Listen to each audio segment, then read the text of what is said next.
ng bayan, maasahan anumang panahon. Magandang oras po sa ating lahat. Narito ang update sa lagay ng panahon ngayon at sa susunod na 24 oras. Patuloy ang malalakas na buhos ng ulan dahil sa epekto ng low pressure area sa maraming lugar, lalo na sa southern Luzon. Samantalang southwest monsoon naman ang nakakaapekto sa kanlurang bahagi ng southern Luzon, western Visayas at Mindanao. Ayon sa Pag-asa, huling namataan ang low pressure area sa vicinity ng Sablayan Occidental, Mindoro. Base sa forecast track nito, inaasahang patuloy itong kikilos ng hilagang kanluran patungo sa West Philippine Sea.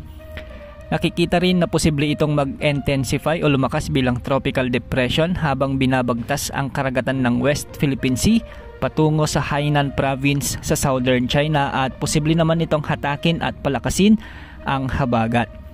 Dahil sa trough ng low pressure area, magiging maulap hanggang sa maulan ngayon sa bahagi ng Mimaropa, Western Visayas at Batangas. Maulap naman ang mga kalangitan na may mga kalat-kalat na pag-ulan at pagkidlat-pagkulog ang aasahan sa Metro Manila, Central Luzon, Bicol Region at nalalabing bahagi ng Calabarzon. Pinag-iingat po natin ang ating mga kababayan sa banta ng pagbaha at pagguho ng lupa. Kasalukuyan ay maraming lugar ang lubog sa baha dahil sa mga pag-ulan na dala ng low pressure area. May mga reports tayong nabasa kanina sa social media applications na mga pagbaha sa may Antique, Oriental Mindoro, Cebu Province, Aklan, Romblon at ilang bahagi ng Leyte at Samar Provinces. Mag-ingat po dahil posible pa ang mga pagbuhos ng ulan sa mga susunod na oras.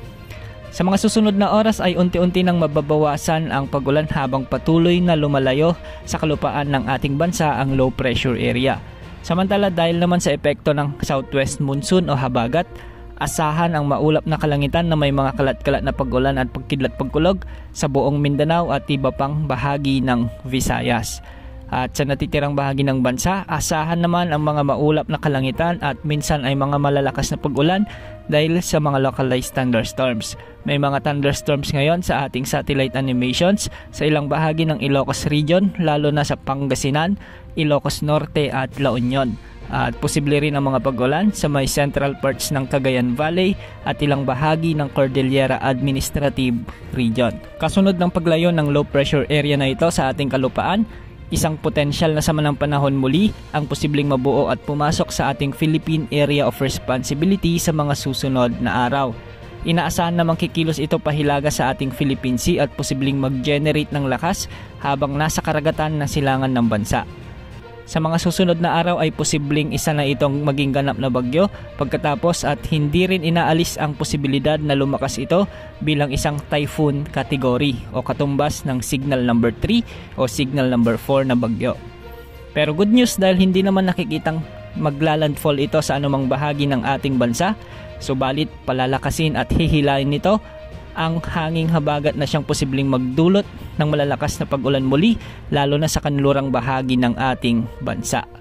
Ngayon pa lamang pinapayuhan na natin ang ating mga kababayan na maging alerto at maghanda sa mga posibilidad ng pagbaha at pagguho ng lupa dahil sa nagbabadyang malakas na bugso ng habagat sa bansa sa mga susunod na araw, lalo na sa susunod na linggo.